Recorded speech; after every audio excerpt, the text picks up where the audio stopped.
Muito boa tarde. É aquela estima, aquela consideração e, por outro lado, esta nossa solidariedade intelectual que nos anima, que nos traz até este momento e nos leva pela vida nesta conjuntura, aqui estamos.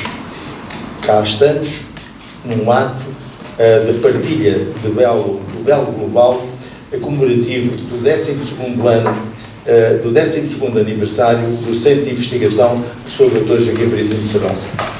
Claro que só adianto o seguinte: esta é a Assembleia número 204 e, eu digo, olhar os seus objetivos e qualidade dos princípios formulados.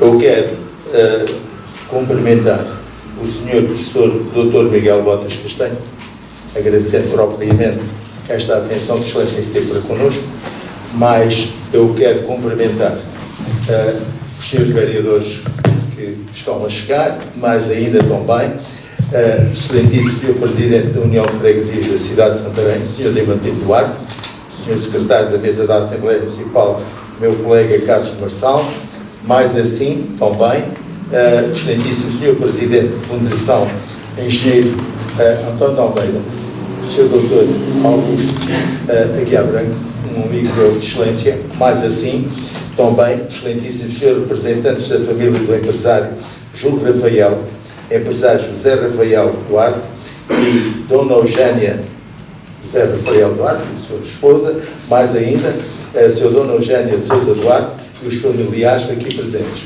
Também, os excelentíssimos senhores membros do Conselho Científico do Centro de Investigação, professor Dr. Arico Dias, o meu abraço, mais assim, a excelentíssima senhora secretária da revista Juíza Desembargadora, doutora Manuela Bento Fialho, mais assim, a senhora professora Adriana Veríssimo de Serrão, do Conselho Consultivo desta casa que tanto incomoda, mais ainda, quero cumprimentar também o excelentíssimo senhor Dr. Joaquim Botas Castanho, um autarca de significativa intervenção no projeto de vida desta Santarém. Também, o excelentíssimo senhor Juiz Desembargador Dr. Luís Ricardo, o senhor Juiz de Direito,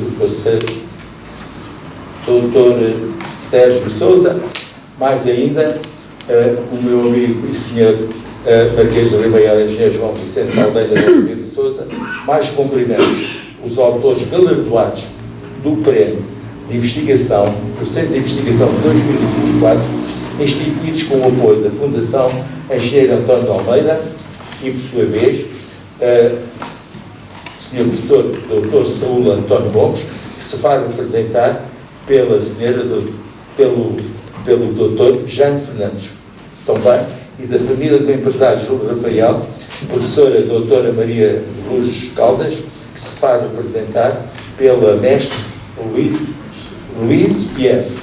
Também temos os excelentíssimos membros do Centro de Investigação a assistir por Zoom, ao qual, por sua vez, toda aquela nossa solidariedade a elevar-se cada vez mais num sentido, daquele sentido de aproximação e de levar a cultura. Também, excelentíssimos senhores jornalistas, minhas senhoras e meus senhores.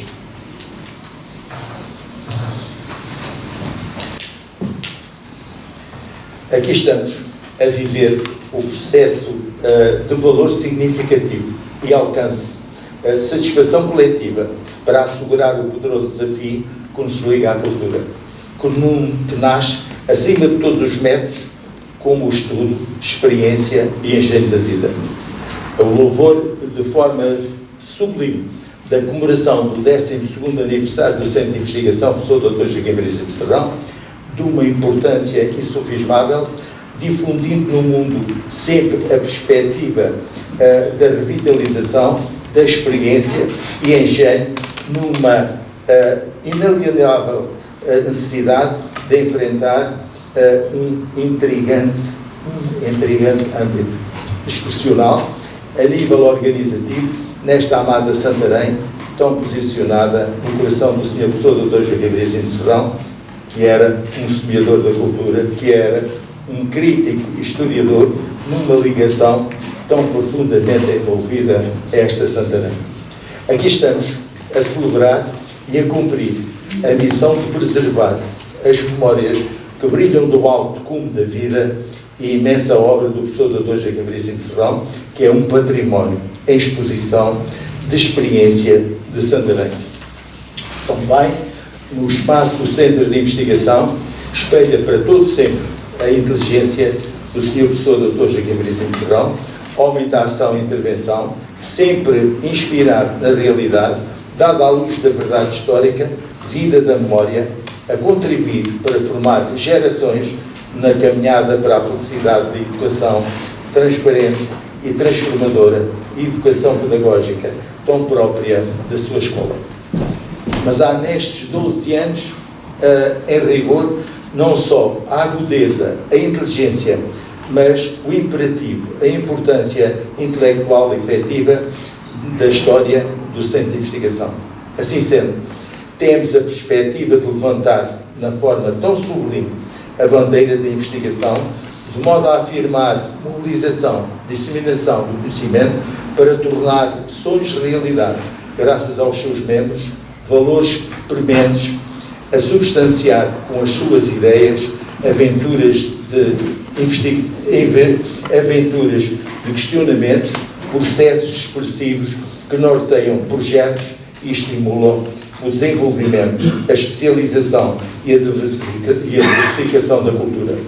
O Centro de Investigação tem 1062 membros, de várias experiências científicas, nos objetivos e princípios formulados da sua sólida formação, espalhados pelos 5 continentes, dos quais contamos mais de 30 países. O Centro de Investigação tem 26 protocolos estabelecidos com universidades nacionais e estrangeiras, politécnicos, centros de investigação, autarquias e associações. A investigação, numa orientação técnica e científica, é um motor no seu espaço de objetividade, de incontáveis aplicações práticas que engloba todos os meninos. O Sr. Professor Dr. Eurico Dias, sempre pronto a louvar a ciência, a sociedade, sempre na razão da fortaleza da verdade pura, porque conhece há muitos anos, aceitou o nosso convite para ilustrar um momento de significativa distinção da entrega dos prémios do Centro de Investigação, com a densidade das suas palavras sobre considerações sobre as dinâmicas da investigação histórica atual. Os prémios do Centro de Investigação, instituídos para o ano 2024, contaram com um magnífico apoio, de forma sólida e autêntica, da Fundação Engenheiro António de Almeida e da família do empresário Júlio Rafael. A entrega do prémio ao autor galardoado, professor doutor de saúde, António Gomes, com o trabalho, o diagrama de Coimbra, interpretar a Bíblia Atlântica, manuscrito 3089, fólio 189, que por motivo dos compromissos académicos se encontra no estrangeiro e se faz aqui representar pelo Dr. Jaime Fernandes e será feito pelo Sr. Presidente da Fundação, a entrega pelo Sr. Presidente da Fundação, Engenheiro António Almeida, Dr. Augusto Aguiar. Enquanto o prémio instituído com o apoio da família do empresário Júlio Rafael, a autora galardoada, Sra. Professora Doutora Maria de Lourdes Caldas, com o trabalho Branco de Fogo, erupções raciais na ilha do vulcão 1900 e 1950, que por motivos académicos se encontra no estrangeiro e se faz aqui representar pela mestre Luísa Pierre e será entregue pela dona Eugénia Sousa Duarte. Mais assim, o Centro de Investigação implementa na sua atividade editorial as seguintes publicações a partir deste mês de junho. A Historiografia Portuguesa, obra de 3 volumes, do Sr. Professor Dr. Joaquim Veríssimo Ferrão, é uma segunda edição. Também a Zoologia de Santarém nos séculos XVII e XVIII, revisitar um património brasileiro de António Batista Valente. Mais ainda, temos também o Guia do Arquivo Histórico da Câmara Municipal de Santarém, de Isabel Cláudio dos Santos, temos a história das freguesias do Conselho de Santarém, decisões sociais e económicas, de Martim Vicente Rodrigues, conheço muito bem. Temos também uma revista Matéria Digital número 12, com o lançamento em novembro de 2024. O Conselho de Santarém, de fortes exemplos históricos, é um paraíso diversificado, inovador, atrativo, de corajosa ocupação, a marcar a atualidade para novos olhares do futuro. Eu conheci o Conselho de Santarém, graças também à ajuda do Dr. José João, que por sua vez andámos centenas de quilómetros pelo Conselho, e por outro lado, tenho razão para chamar ao Conselho de Santarém um paraíso. Justificarei em qualquer momento porquê. Toda a biblioteca de cada freguesia está a começar a receber centenas de livros do Centro de Investigação, com o apoio da Academia Portuguesa da História e da Academia de Marinha. Quer dizer que nós já começámos a distribuir livros, porque quando o Dr. José João me acompanhou às freguesias, eu vi uma simples prateleira com os livrinhos. E eu disse que o Centro de Investigação vai tomar a atitude de trazer centenas de livros e, por outro lado, temos que, na verdade, ocasionar, proporcionar, empurrar para o momento em que a leitura voltou a ter a sua validade. Não é apenas ficarmos colados propriamente a outras posições técnicas e científicas, bastante jeito nos fazem, falta nos faz, mas por sua vez o livro continuará a ser insubstituível, mesmo que seja aquele Sibélio, aquele livro muito amarelado, eu sei lá. Mas agradeço o espírito inovador orientado para o futuro da senhora secretária da revista Matéria 21 e Matéria Digital, a senhora juíza desembargadora, a doutora Manuela Bento Vieira, sempre a dar-nos patamares de sucesso. Hoje nos apresenta a revista Matéria 21, número 13. Não posso hoje deixar de refletir sobre o alto sentimento, a consagrar a admiração que já tem longos anos ao Sr. Professor Dr. Miguel Augusto Rico Botas Castanho. É para mim e uma figura de cultura aberta ao mundo, na capacidade de estar desperto para olhar a ciência no futuro, que é tão necessário que assim seja, e demais, nós verificamos ao momento que estamos a aproximar-nos propriamente das convulsões que, por sua vez, a paz está a ter neste mundo. Eu acho que este olhar a ciência para o futuro vai ser um encanto de necessidade, a proteger a vida da sua atividade criativa, pronto a construir pontos para novos espaços inesperados. Também o encontrei sempre dotado do seu alinhamento de solidariedade científica. Aceitou com gosto o nosso convite para prestigiar esta Assembleia de Investigadores com a comunicação, preparação e prontidão para a próxima pandemia, entre a aprendizagem e o esquecimento.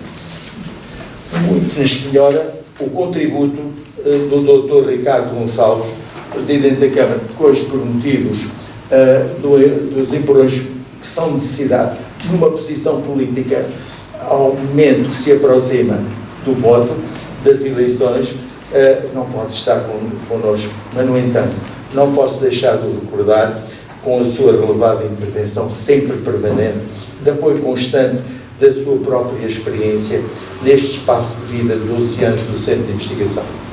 Muito agradeço ao meu colega Carlos Marçal, ao secretário da mesa da Assembleia Municipal, que é uma singularidade de figura, num objetivo de reflexão, sempre num objeto de reflexão, a todas as ajudas dispensadas ao Centro de Investigação.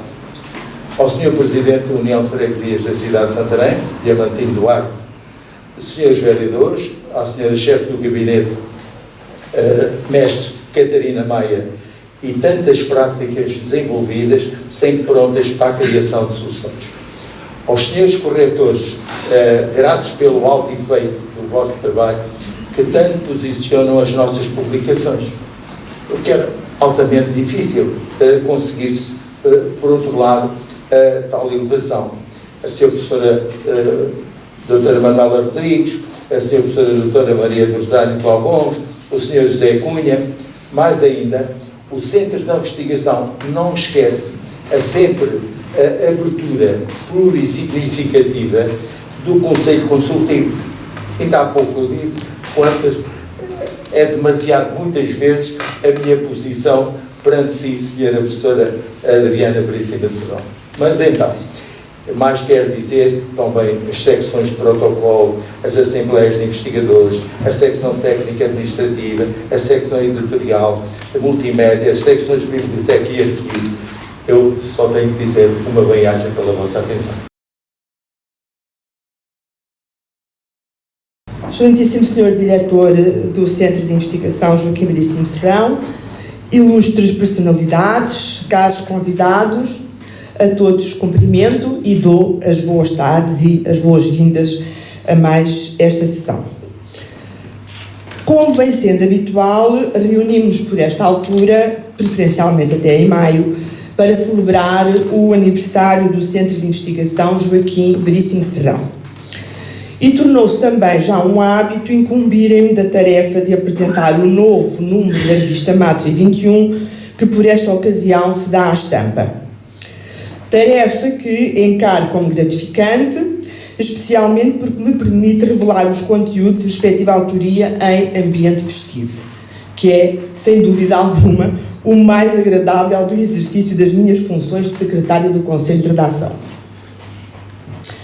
O ano 2024, ano bissexto e ano do dragão, ficará marcado pela persistência de vários conflitos à escala global, por eventos climáticos extremos e lutas diversas em prol da proteção do planeta, pela emergência da inteligência artificial, mas também pela celebração de aniversários redondos.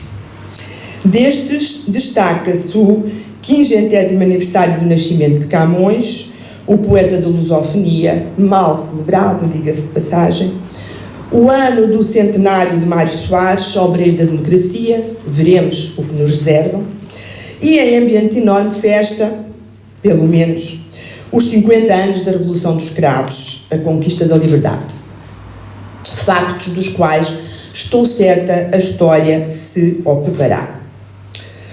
Hoje lembramos o nascimento do Centro de Investigação Joaquim Veríssimo Serrão, resultado, como lembra o seu diretor em editorial na nossa revista, resultado, dizia eu, de um esforço coletivo de construção da cultura.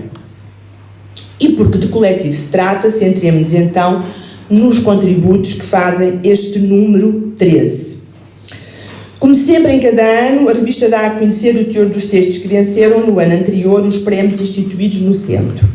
São eles, com referência ao ano anterior, a assistência médica hospitalar nos domínios portugueses da África do Centro-Oeste, séculos XV a XVIII, por Jaime Ricardo Gouveia, que foi prémio Fundação Engenheiro António de Almeida, instituído com o apoio desta fundação, e o trabalho Eleições de 1842 em Santarém, por Sandra Coelho, que foi prémio Águas de Santarém, instituído com o apoio da empresa municipal Águas de Santarém.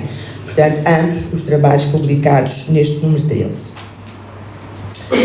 A Mátria número 13 abre com o prestimoso contributo de Guilherme de Oliveira Martins, Guerra Junqueira e Bordal Pinheiro, um texto onde se dá conta da amizade que unia ambos e da produção artística comum. José de Encarnação é o autor que se lhe segue e que nos brinda com apostilas epigráficas 16, um ensaio onde, recorrendo a novas ferramentas, se dá conta do avanço da investigação em relação à atividade indígena endovélicos e do constante interesse que as inscrições romanas sempre despertaram. Vasco Gil Mantas apresenta-nos o texto ainda sobre a inscrição escalabitana na Porta do Pão. Também na área de epigrafia, o autor elucida-nos sobre uma publicação recente de uma epígrafe escalabitana inédita, registada num manuscrito conservado em Espanha, que permitiu detectar no mesmo documento uma cópia da discutida inscrição da Porta do Pão em Santarém e sobre a qual vinham incidindo dúvidas agora esclarecidas. Cartas dos Infantes de Avis na chancelaria do rei Dom João III, da autoria de Saúl António Gomes, propõe-nos conhecer alguns dados menos conhecidos em torno da vida de alguns infantes das primeiras gerações da dinastia de Avis. Segue-se o auto de entrega do Foral de Câmara de 1514, 11 de setembro de 1516, um texto subscrito por João Cunha Matos, uma apresentação e transcrição integral do auto de entrega feita em sessão de Câmara a 11 de setembro de 1516 do Foral Manuelino concedido em 1514 à Terra e Conselho de Câmara, Macieira de Câmara. Fernanda Maria Guedes de Campos presenteia-nos com o comissariado e auspício da Terra Santa em Portugal e a ação mecenática do Comissário-Geral Frei Manuel de São Carlos, século XVIII. Tendo na sua base a exposição O Tesouro dos Reis, obras-primas do Terra Santa Museum, que tive a grande sorte de ver em visita guiada, a autora apresenta-nos aqui uma curta história da custódia na sua relação com a Ordem Franciscana e na prossecução da sua missão que ainda hoje continua. A leitura há de continuar com O Mar em Cervantes, Cervantes e Portugal, entre o regresso ao futuro e o triunfo da realidade, da autoria de João Abel da Fonseca. Um estudo que pretende evidenciar a atualidade da revisitação da obra de Miguel de Cervantes, Dom Quixote de La Mancha, assinalar nesta o momento do encontro do ingenioso hidalgo com o mar, a par da reflexão sobre o regresso ao futuro. Prossegue-se com uma incursão pelo constitucionalismo liberal, um trabalho sobre a influência da Constituição Espanhola de 1812 em Portugal e no Brasil.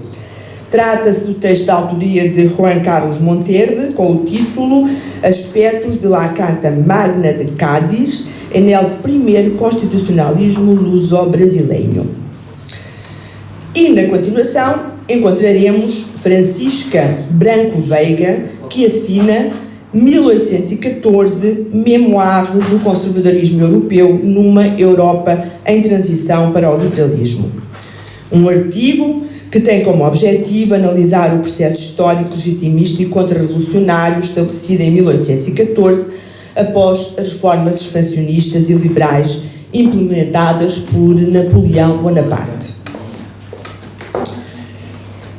Nuno Prates e Luís Guilherme Albuquerque trazem-nos de Espanha para o Ribatejo. Não é de propósito, o palacete do Marquês de Dion em Alpiarça. O não é de propósito não consta do título, obviamente. Um trabalho sobre a casa com características do revivalismo setecentista que apresenta uma construção assimétrica, marcada por um cunho de palácio neobarroco, sendo uma persistência das construções típicas do século XVIII. E precisaremos de algum fôlego para continuar agora com o escritor Manuel Laranjeira e o músico Pedro Blanco, uma influência perpétua. Um texto que tem como autor José António Martínez Pereda, que se propõe a apresentar-nos um estudo de Comigo, livro de poemas do médico Manuel Laranjeira de Espinho, e da atividade musical de Blanco, um músico leonês radicado no Porto. Texto que nos permite deduzir que a projeção filosófica de Laranjeira se estendeu muito para além da sua morte, e explica algumas das incógnitas da vida de Pedro Blanco em Portugal.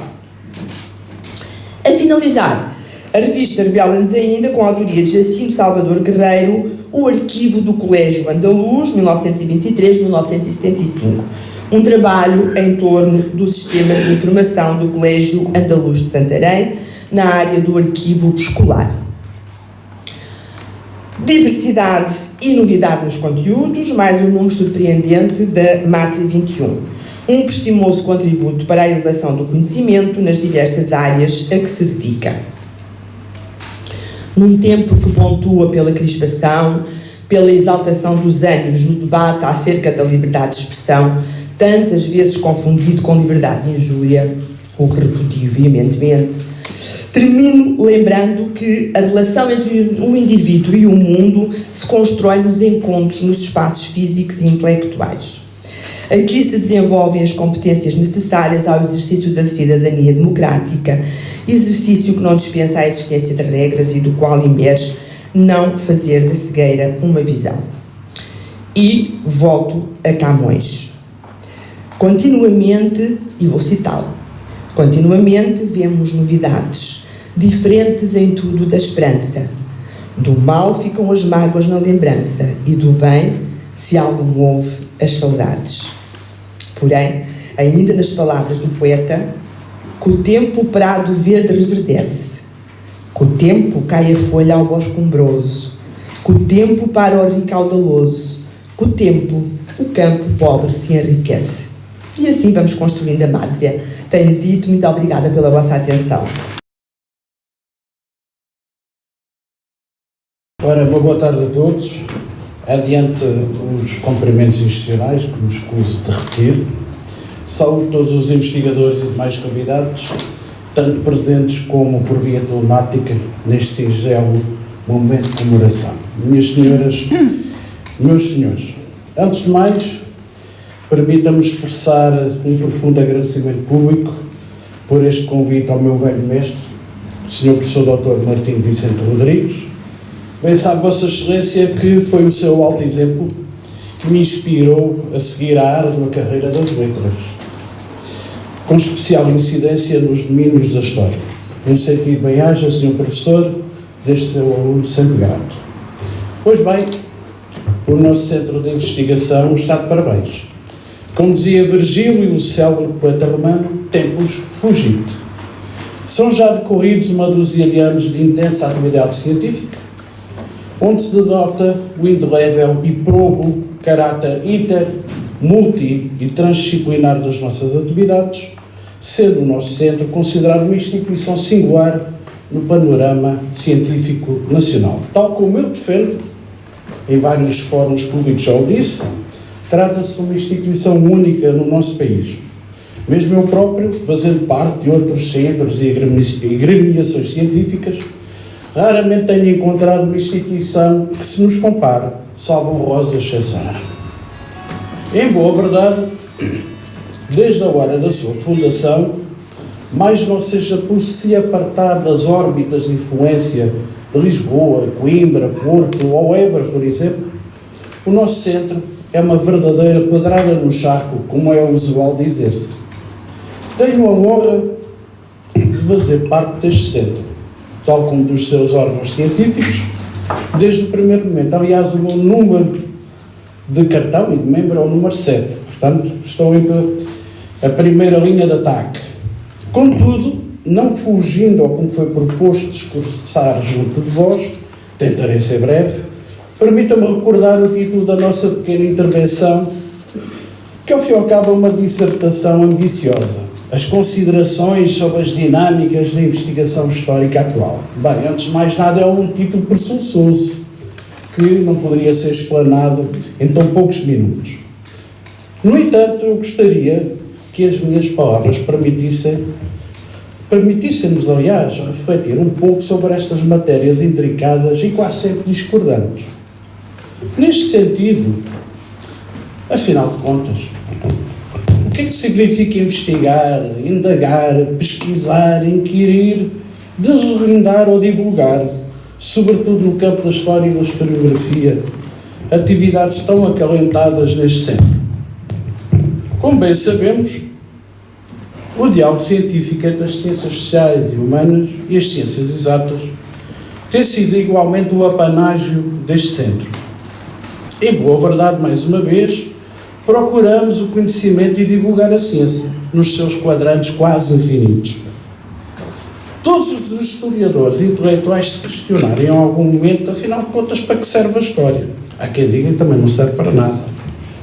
Deste modo, mas num sentido mais restrito, mas não menos discutível, para que servirá a historiografia? Para que servirá a historiografia ou a escrita da história?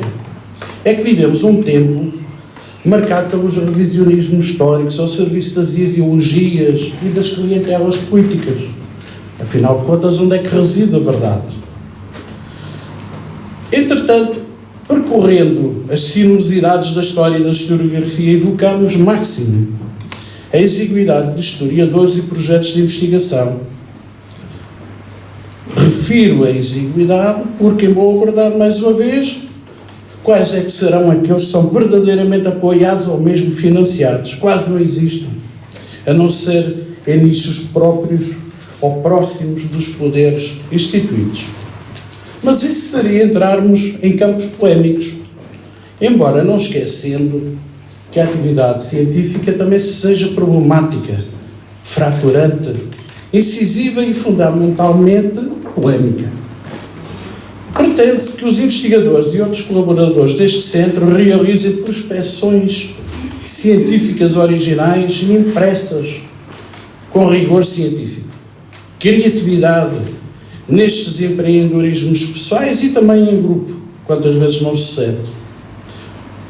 No entanto, é fundamental dotar os investigadores de condições para sustentar projetos de investigação, seja lá qual for a sua área de especialização, sempre em perfeita conciliação com tantos outros campos de conhecimento. Devemos continuar a estimular objetivos, resultados de investigações pessoais ou de grupos, tanto para a comunidade académica como para o público em geral. Só não faz sentido haver ciência se ela não for útil. Já esse é o mote da nossa Academia das Ciências de Lisboa, já desde 1779 se refere a isso. Desde o primeiro momento, este centro pretendeu evidenciar as iniciativas científicas em todas as áreas científicas, não se restringindo em espartilhos intelectuais ou científicos. Tem chamado a si largas dezenas, para não dizer já centenas de individualidades ao seio do nosso salutar convívio, não se poupando o centro na pessoa do seu digníssimo diretor às diligências em prol deste esforço comum. Para que o futuro do nosso centro se mantenha e, obviamente, a sua marca de excelência, é tempo de incentivar novos projetos universitários, científicos e culturais em qualquer área das ciências, de modo também que este centro possa acalentar o seu próprio futuro e utilidade conceptual e científica. Há que apoiar, acarinhar e, sobretudo, patrocinar estes novos investigadores, de modo a que possam beneficiar de bolsas de estudos e outros incentivos, desde que os orçamentos assim o permitam, não é? É fundamental, então, criar estas condições para que possamos atingir os objetivos superiores do nosso centro. E vou caminhando já para o fim. É absolutamente imprescindível, diríamos, investigar e preservar o nosso próprio acervo bibliográfico e documental, o qual já é bastante expressivo, entre outros suportes materiais, mas os quais são sempre em perigo. Nunca nada é certo também na vida, não é?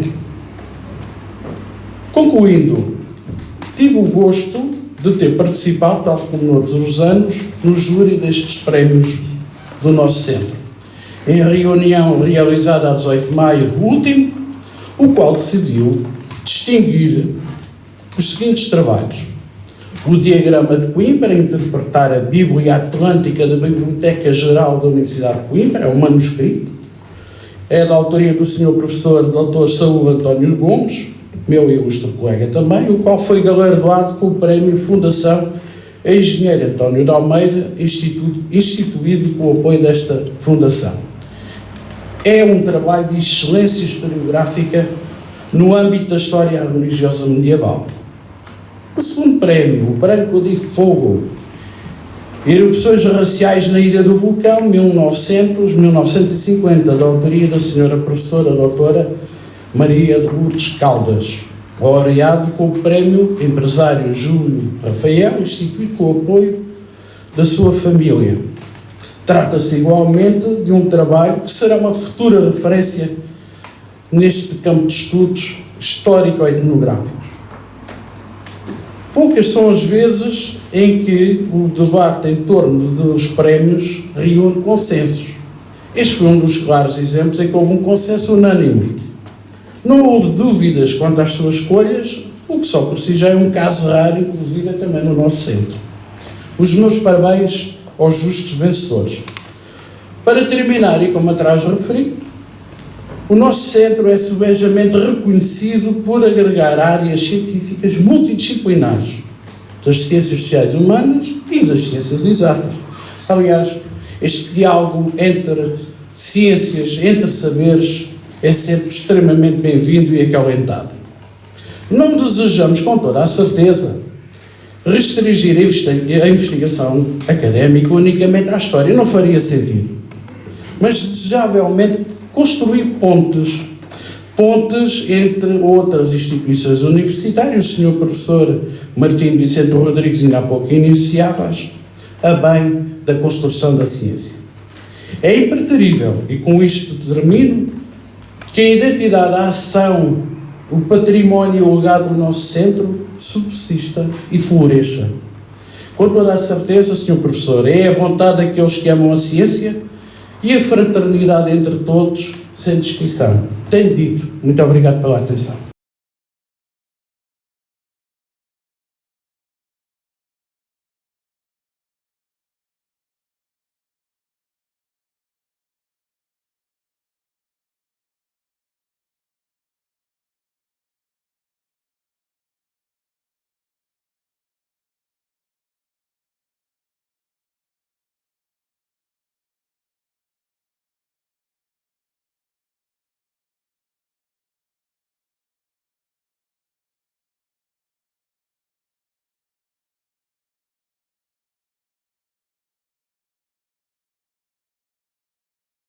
Antes de mais, boa tarde. Os meus agradecimentos, sobretudo ao Dr. Martim Vicente Rodrigues pelo convite. Tenho muito gosto e pronto, já andávamos há algum tempo a conversar sobre este momento e finalmente tivemos essa oportunidade. Cumprimentá-lo também pela audácia de trazer ao palco a cultura científica, sobretudo vindo da área das ciências biológicas, ciências exatas, como quiserem chamar. Não é muito frequente que nos palcos da cultura se chama cultura científica vindo destas áreas. Não é uma mistura fácil, são mundos relativamente apartados, o mundo da cultura e o mundo da ciência, infelizmente, mas é o que acontece. Enfim, então cumprimento pela audácia de conseguir, ou de, pelo menos, tentar fazer essa fusão. Cumprimento também ao Dr. Ricardo Gonçalves na pessoa do vereador, Domingos, enfim, nossos anfitriões. Estamos aqui assim muito bem instalados, é um salão nobre na verdadeira acessão da palavra, muito nobre mesmo, desta muito nobre e leal cidade de Santarém também. Aos meus colegas de programa, a juíza desembargadora, a doutora Manuela Fialho, ao professor Dr. Eurico Dias, enfim, todas as restantes personalidades e aos laureados. Um cumprimento também, não quero deixar de fazer a todos os patrocinadores dos prémios, sejam as famílias ou sejam as organizações. É importante saber redistribuir, saber incentivar pela positiva. Noutros países, noutras paragens, noutras culturas, isso é essencial e nota-se, e a ciência vive muito disso, porque, de alguma maneira, os mais bem-sucedidos, há uma redistribuição e há um retorno e há um incentivo ao desenvolvimento e à criação, e tudo isso é feito pela positiva, e é assinalável. Obviamente também um cumprimento especial a todo o público. Todos os outros eram dispensáveis, exceto o público. O público sem público é que um evento destes não se faria, quer o público aqui na sala, quer quem assiste por streaming. Enfim, no programa está aquilo que eu vou fazer uma comunicação, eu vou fazer um pontapé de saída para depois termos uma conversa, não é exatamente uma comunicação em si, do ponto de vista académico, é uma reflexão, e eu convidarei todos mais ou menos à reflexão. Puxarei aqui assim a pandemia, porque é algo que já tendemos a esquecer, parece que já passou, foi um sonho mau, mas foi uma experiência comum a todos, portanto é fácil de alguma maneira falarmos sobre ela e tentarmos refletir em comum sobre ela, até porque um dia virá uma nova pandemia e nós temos que saber o que é que vamos fazer. Nessa altura temos que aprender qualquer coisa com o que passou. Se não aprendermos nada com o que passou, não teremos sido dignos, digamos assim, enquanto sociedade, e nós seremos justos para as gerações vindouras. E, portanto, eu vou só fazer aqui uma reflexão a mote da pandemia, ou a mote das pandemias, enfim, também falando de mote, puxando o mote do professor Joaquim Veríssimo Serrão, fazer aqui assim um bocadinho de história também, e começar numa outra pandemia, porque as pandemias sempre foram dadas a amnésias e a grandes equívocos, porque são grandes eventos de escala mundial, por definição, e portanto estão expostas a toda a diversidade de interpretações e de vivências. A ciência é fraturante, como disse o Dr. Eurico Dias, pelo menos enquanto se faz, também não muito tempo depois tende a consensualizar-se, mas enquanto se faz é muito fraturante, é muito diversa, existem diversas opiniões, ao contrário daquilo que é a noção pública, que acham que todos os cientistas são especialistas e são muito técnicos e, portanto, haveriam de concordar todos uns com os outros. Demora muito tempo até que os cientistas sobre a mesma matéria consensualizem qualquer coisa, demora mesmo muito tempo. E isto acontece na matemática como acontece na história. A consensualização dentro do mundo científico é uma coisa muito difícil e muito demorada. O que acontece, normalmente ninguém dá é por isso, não é? Agora, durante a pandemia, toda a gente deu por isso, porque era a ciência, enquanto se fazia, exposta em tudo o que era telejornal e em tudo o que era televisão, que era tudo meio de comunicação. Apareceram nessas alturas vários especialistas, cientistas, peritos, enfim, houve uma série de nomes a darem opiniões diferentes, e isso causou um grande espanto, mas isso é a ciência como ela é.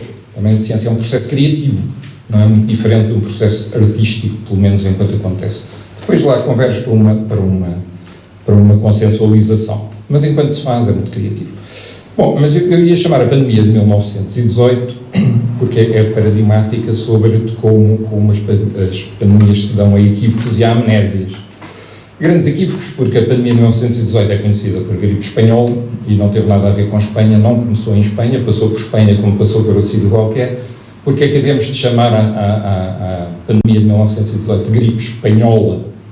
É algo que ainda é matéria de debate, aliás, até nos Estados Unidos, creio-se hoje que começou nos Estados Unidos a pandemia, mas até nos Estados Unidos é conhecida como gripe espanhola.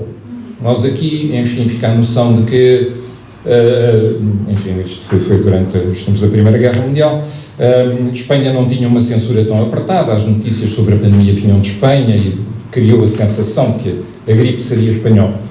Mas a história não pode ser toda essa, porque na realidade nos Estados Unidos chamam-lhe gripe espanhola também, a Spanish flu, por alguma razão, e este é um dos grandes primeiros equívocos. A outra grande lição, e é por isso que devemos olhar para trás, é que 2018, 100 anos depois, o centenário da pandemia passou despercebido.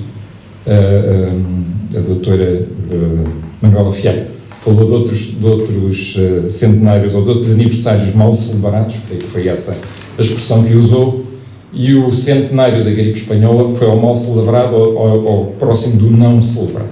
Estes aniversários mal celebrados, falou de Camões,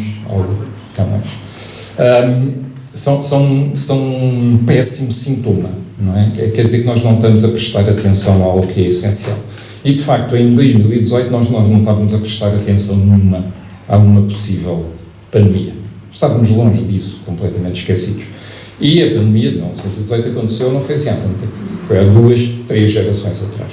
Quer dizer, se começarmos a recuar na família de cada um de nós, isso foi na altura, enfim, dos pais ou na altura dos avós, e não é preciso recuar mais que isso. Foi o que aconteceu. 2% da população mundial desapareceu, na altura, foi absolutamente devastador, foi terrível, e, no entanto, por alguma razão, que nós temos que entender, se queremos entender também a pandemia mais recente, por alguma razão houve uma amnésia completa sobre essa pandemia. Quer dizer, que levou ao esquecimento e que levou a que fôssemos apanhados de surpresa em 2019, quando apareceu a Covid-19. A primeira lição é que desta vez não podemos esquecer. Desta vez alguma coisa tem que durar. Mas perceberam como é que agora não vamos esquecer, temos que perceber porque é que esquecemos da última vez. A melhor explicação é que os horrores humanos, os horrores que se devem à humanidade são sempre mais fortes, ficam sempre mais agravados que os horrores que se devem à natureza. De alguma maneira, a natureza, enfim, é desculpável. Não poderíamos fazê-lo. Ora, os horrores da guerra, da Segunda Guerra Mundial, talvez se tenham sobreposto aos horrores da pandemia e ficou na memória coletiva a devastação da Guerra Mundial, da Segunda Guerra, naturalmente, e passou por cima dos horrores da pandemia. Ora, a história repete-se ou não se repete, isso vejo com os historiadores, e estamos quase a viver o mesmo, não é? Quase voltámos ao início do século XX. Pandemia e a guerra voltou à Europa. Então, isso eventualmente estará a contribuir para que tenhamos a noção, ou esqueçamos o período que passou da pandemia, estamos a entrar numa nova fase dominada por um medo que eventualmente será maior, porque é o medo do horror humano e não de um vírus, e portanto esse será talvez um dos fatores a pensar e a refletir. Outra coisa que devemos ter em mente é que nós damos por muito rapidamente adquirido coisas que na realidade até são relativamente recentes. Quase tudo o que conhecemos sobre vírus, incluindo ter consciência que existem vírus, quase tudo o que conhecemos das ciências biológicas é dos últimos 100 anos. Nós, pensem no que quiserem sobre ciências biológicas. Provavelmente tomamos consciência disso, ou medimos, ou construímos nos últimos 100 anos. O microscópio não existia há 100 anos. Nós atribuímos, enfim, várias qualidades a determinados órgãos, não é? A vida está no sangue, não é? Até se diz enfim, aquilo que é genético, tradicionalmente diz aquilo que era genético estava no sangue e passava de geração para geração.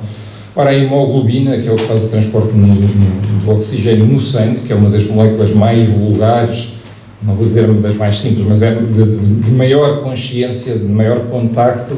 Nós sabemos a estrutura da hemoglobina desde os anos 50 do século passado, nem 100 anos tem. Não é? Tudo o que conhecemos, praticamente tudo o que conhecemos, é dos últimos 100 anos. Nós não temos essa noção muito exata, mas é muito recente. Quase tudo o que sabemos é muito recente. Não existia na última pandemia. Os antibióticos vieram depois, as vacinas, ou a utilização genérica das vacinas veio depois,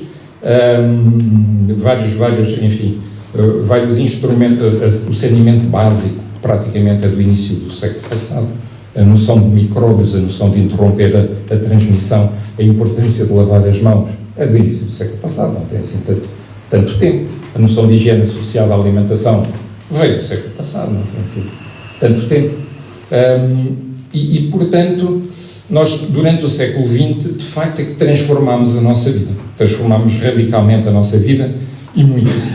Ao ponto de criarmos sistemas de defesa. Existem observatórios da gripe, por exemplo. A humanidade esqueceu-se da gripe, mas a ciência não dorme. E não se esqueceu. E a ameaça pandémica foi sempre tomada em conta. Nós já nos esquecemos que em 1967, por exemplo, houve uma ameaça pandémica grande de gripe aviária. Nós já tivemos em 2011, quando houve a polémica toda do Tamiflu e dos medicamentos, enfim, alguns lembrar-se-ão disso. Houve uma ameaça grande de gripe aviária e há pouco tempo, o ano passado, houve outra. Só como nós temos observatórios da gripe e cada vez que surge um tipo de gripe numa determinada instalação aviária, não há dor e não há misericórdia por ave nenhuma, abatem-se aos milhões de galinhas, aos milhões de patos, tudo para estancar uma possível pandemia. Esses sistemas funcionaram sempre. Tivemos não foi uma pandemia, foi uma epidemia de SIDA, que de facto transformou as nossas vidas, mas sempre associámos a SIDA a determinados estilos de vida e nunca, para nós, a SIDA nunca foi uma coisa da humanidade. Nós nunca conseguimos superar essa ideia inicial de que a SIDA é para um estilo de vida e não é uma doença para todos. O que é certo é que durante o século XX nós fomos esquecendo sempre das doenças infectocontagiosas, fomos enfeitiçando, entre aspas, por outras possibilidades que a ciência oferecia e que a medicina oferecia, e basicamente a longevidade, o viver para sempre, tornou-se algo dominante do nosso estilo de vida. Não é? Nós como espécie temos como, enfim, parece que aquilo que nos motiva é a manutenção, a nós e todas as espécies, é a multiplicação e, portanto, a manutenção das espécies. Aquilo que motiva cada um de nós, individualmente, e é isso que domina a ciência, é a vida eterna. Nós queremos viver Viver. É aquilo que une a humanidade nos seus indivíduos. Portanto, o nosso desígnio enquanto espécie é manter-nos, nisso temos sido muitíssimo bem sucedidos, dominamos o planeta por completo, ponta a ponta não há. Quer dizer, já não há metros quadrados que não tenham influência humana, e a nossa motivação individual mais íntima, mais interna, é a vida eterna. E durante o século XX, aquilo que tentámos sempre foi estender a vida e dominámos-nos mais por, eu não estou a falar contra, estou só a analisar, e dominámos toda a nossa vida e toda a nossa relação com a ciência e com a medicina, foi no sentido de debelar doenças associadas mais até ao envelhecimento. E como a neurodegenerescência, como o cancro, porque o cancro aparece, enfim, quanto mais as pessoas vivem, obviamente maior é a probabilidade de algum dia de terem um cancro. E as doenças infectocontagiosas foram ficando para trás. E isso contribuiu sempre para esta grande amnésia. Esquecemos dos micróbios, nem vírus, nem bactérias, coisa assim. E, portanto, fomos apanhados completamente desprevenidos e foi um choque brutal com a realidade, quando em 2019, finais de 2019, começámos a ouvir as notícias em Wuhan, na China. Não quer dizer que a pandemia... Quer dizer, a pandemia foi declarada, o início oficial é lá. Provavelmente o vírus já existia antes, já circulava antes, e nucleou ali e começou a criar massa crítica ali e a espalhar-se. Em 2019, claro que estávamos muito melhor preparados na ciência, estávamos muito melhor preparados na tecnologia do que em 1918, isso não havia dúvidas nenhumas, mas ficámos tão atarantados como ficámos em 1918. E aí o facto de estarmos melhores preparados em ciência e tecnologia não garantiu tudo, porque nós próprios não estávamos assim tão preparados para alguns acontecimentos que acabaram por ocorrer. Primeiro, é que nós temos mais ciência, mas estranhamente parte da humanidade abdica dela, para não dizer que a nega. Portanto, o facto de termos mais conhecimento, o facto de termos mais ferramentas à nossa disposição, não implicou automaticamente que toda a gente se serviu dessas ferramentas e toda a gente tirou partido desse conhecimento. Antes, pelo contrário, escolheram abdicar dele, para não dizer por vezes até negá-lo, e estávamos muito melhor preparados em termos de tecnologias, incluindo tecnologias de informação. Foi extremamente importante, porque não foi só a ciência que ajudou em termos de combate à pandemia, foi a velocidade da transformação, da transmissão da informação.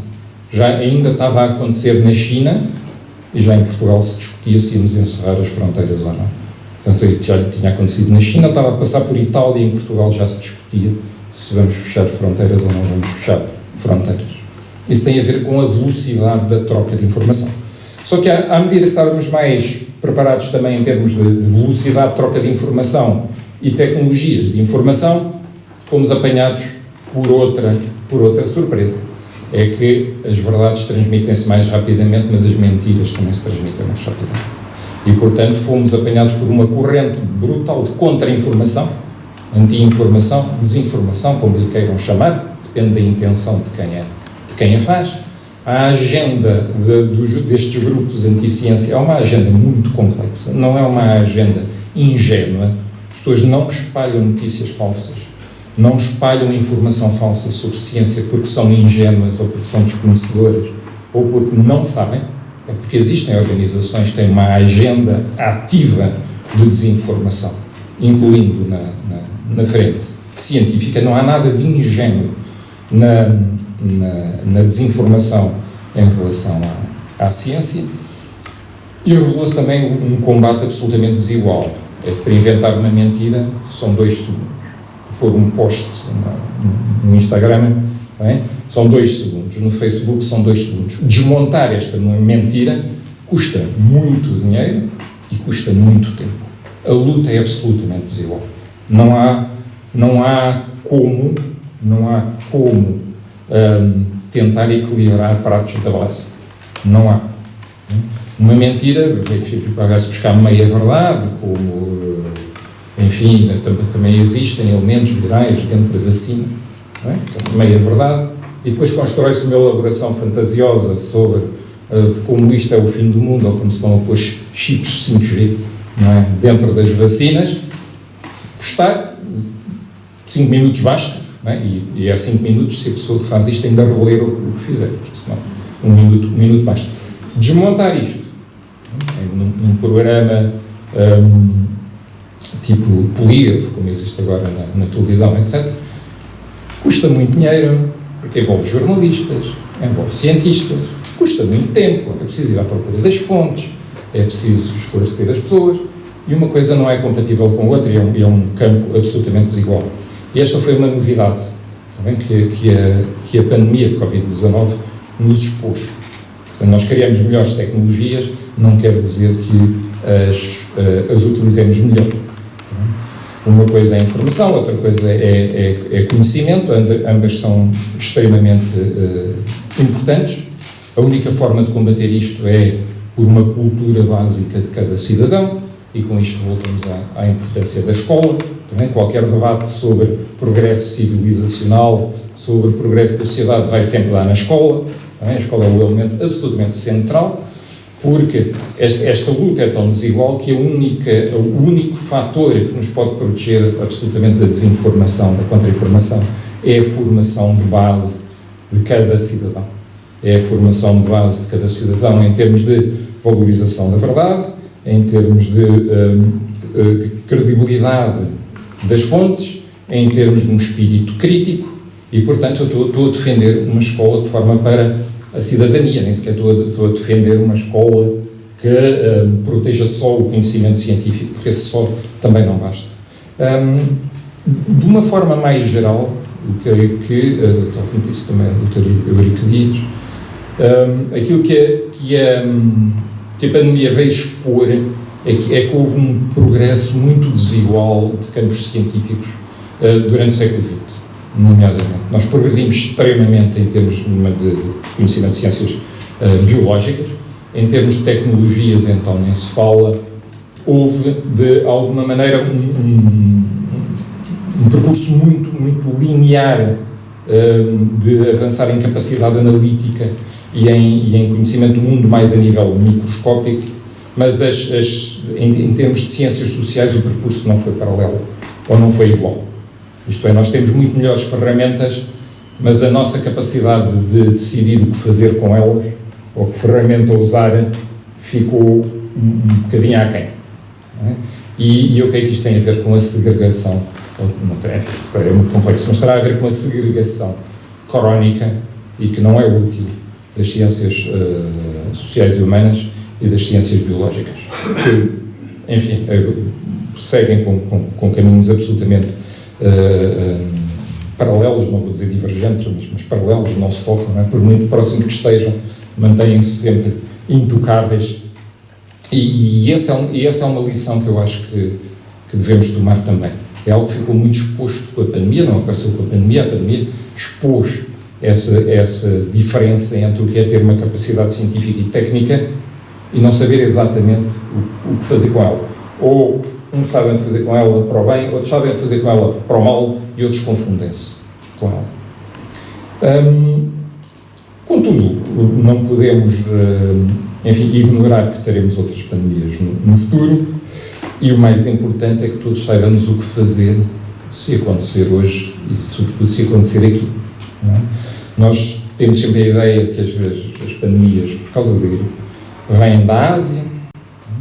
Na Ásia, de facto, há uma grande densidade populacional, há um contacto muito próximo entre pessoas e animais, sobretudo aves, e existe uma gripe aviária, uma gripe suína, é tudo a mesma gripe, enfim. São todos os mesmos vírus, alguns mais adaptados a aves, outros mais adaptados a suínos, a porcos, e outros mais adaptados a humanos. Mas eles podem mudar, podem transformar-se e mudar de uma espécie para outra. Na Ásia, como existe uma grande proximidade, sobretudo entre pessoas e aves, normalmente os focos vêm da Ásia. Isso pode dar-nos a ilusão que a próxima pandemia também há de vir à luz da Ásia, mas não tem que ser assim. Aliás, ainda com a Covid-19 não foram as aves, eventualmente foram os morcegos, portanto fomos apanhados completamente desprevenidos, mas hoje a nossa própria sociedade também promove um contacto, se calhar um pouco irracional, entre as pessoas e os animais. Vejam-se o caso dos pombos, que são uma praga, basicamente, e os pombos vivem em meio urbano e nós estamos em contacto com eles. Um dia pode acontecer com os pombos. Não é só isso, nós hoje temos uma tendência de humanização dos animais de companhia, que eram animais domésticos, conviviam connosco, hoje vivem connosco. É uma tendência crescente de humanizar os animais e de os ter não exatamente como companhia, em convívio, mas a viver connosco. Há uma proximidade crescente que pode levar a que pode acontecer que uma próxima pandemia surge entre nós. É claro que nós temos sempre algum alibi quando acontece, que é tudo isto era imprevisível, nós não nos podíamos ter preparados e não podíamos estar prontos, porque, por definição, não sabíamos que ia acontecer. No entanto, não é bem assim. Nós, os sismos, também não sabemos quando acontecem, como acontecem ou com que magnitude acontecem, mas temos planos de contingência para o caso de acontecer, ou os incêndios, ou as cheias. Portanto, nós temos que saber o que fazer caso surja uma nova pandemia. Vamos fazer hospitais, vamos montar hospitais de campanha outra vez.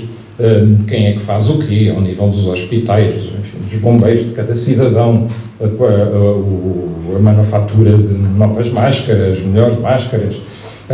Portanto, nós temos que ter um plano de contingência para a eventualidade, que é, enfim, é uma questão de tempo, não sabemos se é daqui a 100 anos outra vez, ou se é daqui a 100 dias, ou se é daqui a 10 dias, mas para a eventualidade de aparecer uma nova pandemia. E aí temos que também, mais uma vez, olhar para trás, saber o que correu bem e o que correu mal e não repetir erros. O que correu bem foi a comunicação académica, estou aqui a puxar um bocadinho a brasa à minha sardinha, mas ainda o vírus não tinha cá chegado e nós já tínhamos a informação sobre a estrutura de todos os componentes do vírus. Chegou da China antes do vírus, percebeu o vírus. Essa parte correu muito bem, a troca de informação académica e o conhecimento do vírus em si, não da doença, essa só demorou mais tempo, mas do vírus em si, esse correu muito bem. O que correu muito mal foi a disputa entre países sobre o desenvolvimento da vacina, por exemplo, ao ponto de começarmos a chamar as vacinas pela sua nacionalidade como se isso tivesse alguma importância, né? Era a vacina russa, era a vacina inglesa, era a vacina americana, né? Os russos chamaram à sua vacina Sputnik V, né? Evocando a conquista do espaço, porque a vacina ia ser também mais uma demonstração do poderio da Rússia, mas os chineses, enfim, fizeram a mesma coisa com o desenvolvimento da sua vacina, os ingleses fizeram absolutamente a mesma coisa com a vacina de Oxford e da AstraZeneca. Subitamente tínhamos os chefes de Estado a anunciar o resultado de testes clínicos de medicamentos e de vacinas, coisa que nunca antes se viu na humanidade.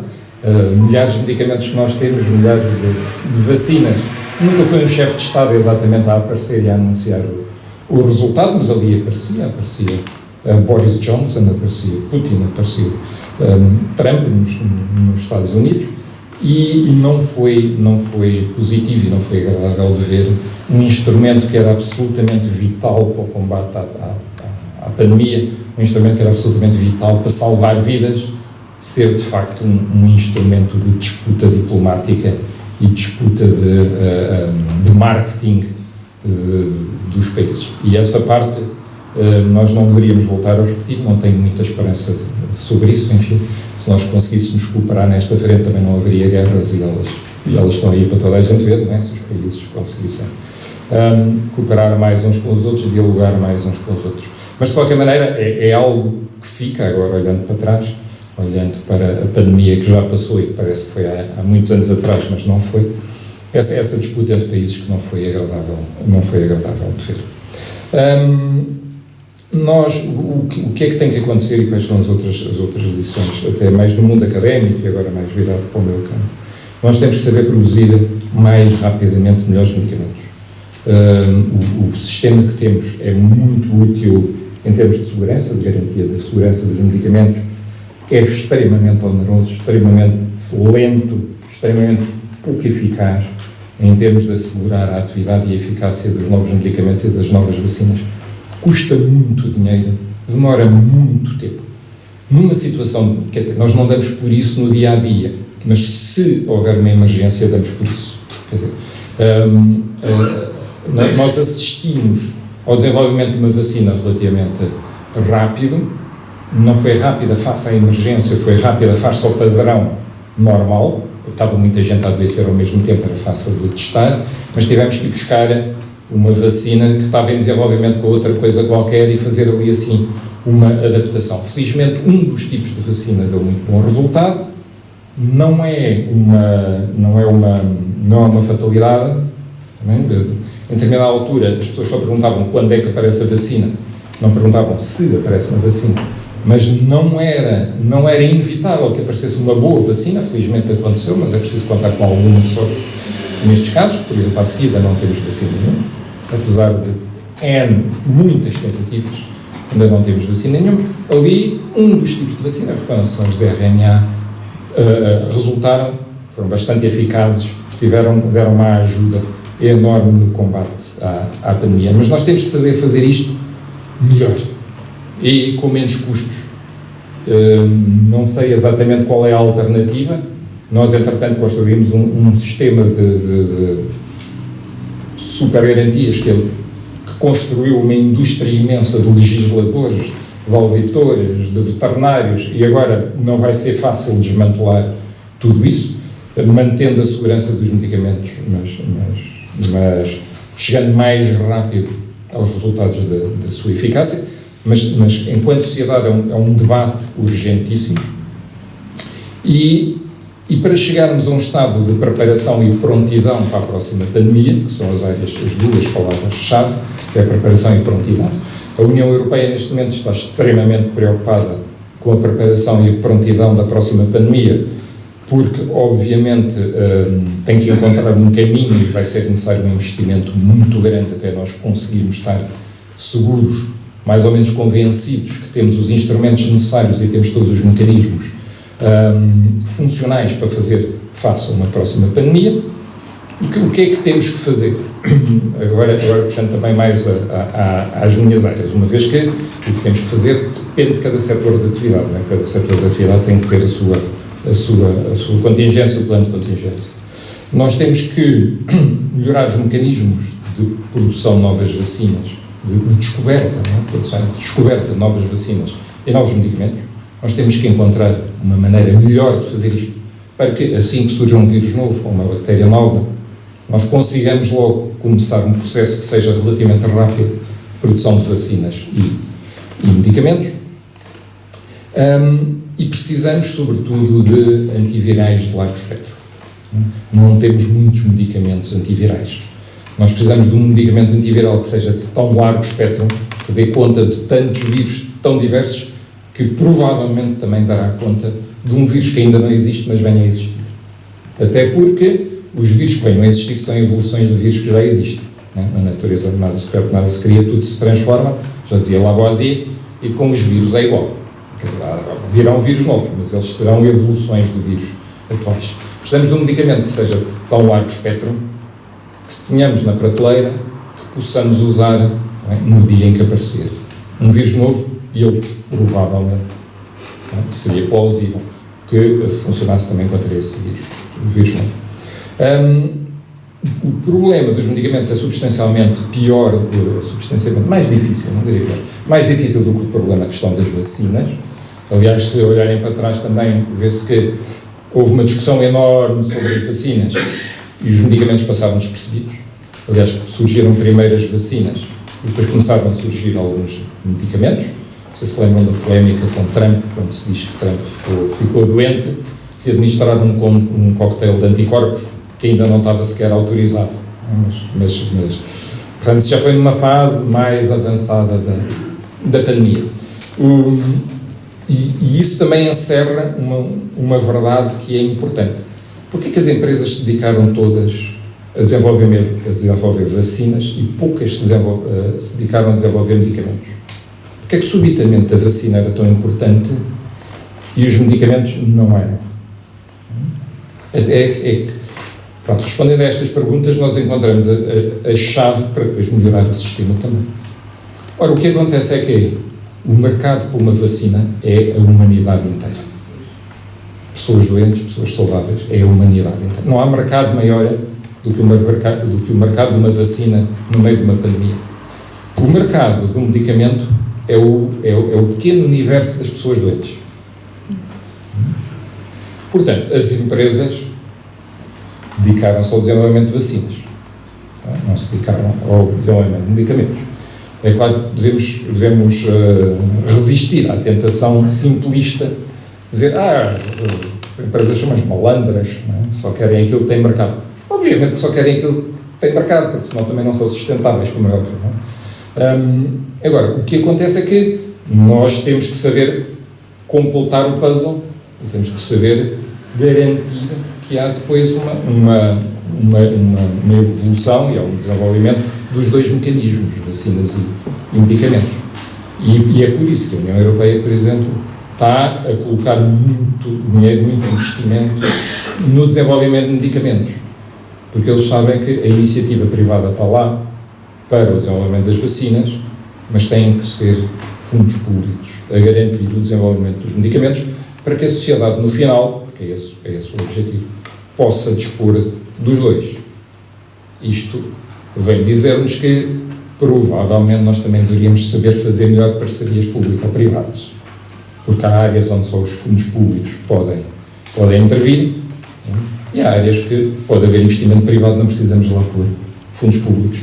Infelizmente, em alguns países como Portugal, as parcerias público-privadas ganharam péssima fama à conta de algumas parcerias que eram muito pouco parcerias e pronto, e infelizmente, mas as parcerias público-privadas bem feitas garantem a completude do sistema. E contudo ela move-se, não é? Como dizem que dizia Galileu, e contudo lá conseguimos dar conta da pandemia. A pandemia não deu conta de nós demos conta da pandemia. Num país como Portugal foi um país muito exposto à pandemia. Aliás, agora, tal como há 500 anos atrás, Portugal é ainda um cruzamento de rotas, não é? Entre a América do Sul e a Ásia e a Europa, e isso notou-se durante a pandemia também. A variante Delta, não é? Que era uma variante indiana, apareceu praticamente em Portugal, Reino Unido. O Reino Unido tem uma grande exposição também. Antes do resto da Europa, eu até cheguei a ser entrevistado por uma televisão belga, que me perguntava se os turistas belgas podiam vir cá e se era seguro ou não era seguro. Mas notou-se em várias variantes. Portugal foi dos primeiros onde apareceram essas variantes, fruto deste cruzamento de rotas, que felizmente nos acompanha há muito tempo, e apesar de tudo, Portugal resistiu relativamente bem à pandemia, com um período muito curto de ruptura do sistema, que existiu, não vale a pena negar, mas para o desafio que foi, Portugal resistiu muito bem e teve a ver também com a aceitação que teve a vacinação e com a taxa de vacinação que conseguimos em Portugal. Apesar de tudo, a informação em Portugal e as tomadas de decisão as tomadas de decisão, quer individuais dos cidadãos, quer a nível coletivo, acabaram por surtir efeito. De alguma maneira, enfim, no mundo inteiro, eu fiz umas contas breves, o potencial de devastação do SARS-CoV-2, do vírus que causa a Covid-19, foi muito grande no início. Portanto, se deixado completamente à solta, sem qualquer tipo de medida contrária, como os confinamentos ou as vacinas, outro tipo de medidas, a população teria sido dizimada mais ou menos pela mesma ordem de grandeza da gripe espanhola. Teriam sido mais ou menos 2% da população, 2,5% da população. Há 7 milhões de mortos confirmados. A OMS estima que há 20 milhões de vítimas da Covid-19 durante a pandemia. Nas minhas contas, isso quer dizer que nós conseguimos salvar 100 milhões de vítimas, 100 milhões de pessoas. Portanto, tivemos 20 milhões de mortos e 100 milhões de sobreviventes. O que quer dizer que são 100 milhões de famílias poupadas à dor do desaparecimento de algum dos seus membros. Para terminar, só recuperar a frase não fazer da cegueira uma visão. Gostei muito dela, já não me recordo de onde é que vem a frase. Não fazer da cegueira uma visão e, portanto, é isso que não pode acontecer para a próxima pandemia. Né? Nós temos que ter os olhos bem abertos e não deixar que algumas visões mais obscurantistas ou a cegueira do esquecimento, enfim, dominem a nossa ação. Para estarmos preparados e estarmos prontos para a próxima pandemia, que se não for para nós, é para os nossos filhos. E temos o dever igual de os proteger, tal como nos protegeríamos a nós. E, portanto, toda a ciência que foi feita no final do século XX serviu-nos agora. É melhor que nós não deixemos de fazer o que temos a fazer para proteger todos aqueles que virão durante o século XXI. Obrigado pela vossa atenção. Muito boa tarde a todos e a todas. Eu vou ser ainda mais magro que o prego que a doutora Ana Alice anunciou e praticou. Começo por pedir desculpa por chegar atrasado, mas esta vida manda mais em nós do que nós nela, é como os vírus, um pouco, e portanto não consegui chegar hoje. Peço muita desculpa. Enfim, deixem-me, eu esqueço-me sempre dos formalismos, mas é melhor começar por cumprimentar todos os membros do Centro de Investigação Joaquim Veríssimo Serrão e passo a professor Obrigado. Professor, também todas as pessoas que intervieram hoje e que eu não tive a dita de poder ouvir, apenas pude ouvir o professor Miguel Castanho e nele cumprimentos todos. Conheço o professor Miguel Castanho há muito tempo, todos nós o conhecemos pelo menos da televisão, sobretudo naquele período tão tremendamente marcante para todos nós, que foi aquele que serviu de reflexão para a sessão de hoje. Mas queria só fazer aqui uma pequenina incursão num mundo que não é o meu, porque à medida que ia falando nas notícias falsas, na contra-informação, me veio à memória um espetáculo em que estive envolvido há uns anos, em que se refletia a partir do terremoto de 1531 que uma certa classe do nosso país atribuía aos judeus, o que foi ótimo para lhes confiscar alguns bens, e o Gil Vicente, o pai do nosso teatro, que estava em Santarém nessa altura, escreveu uma carta ao rei que começava por os fulanos de tal, não interessa quem são, de cá não me convencem, e depois desancava nessa classe social de alto a baixo, porque de facto as notícias falsas, numa altura onde ainda não havia o desenvolvimento científico do último século, se prestavam nessa altura com alguma facilidade de compreensão a apropriar-se do bem alheio. Bom, aqui a contra-informação não foi certamente por essa via, mas certamente que a genialidade humana há de ter estado presente em algum momento para garantir esse substrato. Bom, e dito isto, queria reafirmar o prazer que tive em estar mais uma vez aqui e noutros sítios, a ouvir o professor Miguel Castanho, uma pessoa que muito admiro há muitos anos. O Círculo Cultural Scalabitano também tem promovido algumas tertúlias onde tivemos a dita de escutar a sua palavra avisada e conhecedora e competente, em alguns momentos até relacionados com a pandemia, o que foi muito bom para desmistificar algumas coisas e fazer perguntas como a doutora Mónica fez, porque também não percebíamos se era possível fabricar, entre outras coisas, vírus destas estirpes e desta perigosidade. E dito isto, porque já é tarde e o Sr. Professor diz que isto às 8 tem que estar sempre concluído e já passam quase 10 minutos, agradeço a vossa presença, reafirmo o prazer que temos sempre em acolher-vos todos no nosso Salão Nobre da Câmara Municipal de Santarém, a importância que o Centro de Investigação Joaquim Veríssimo Serrão, e pisco o olho aqui à doutora Adriana, que gosto muito de ver aqui na nossa casa, como todos vós, tem, e a importância que tem, o reconhecimento que lhe atribuímos, e pronto, muito obrigado a todos e espero que tenha sido tão importante para vós quanto para mim. Muito obrigado.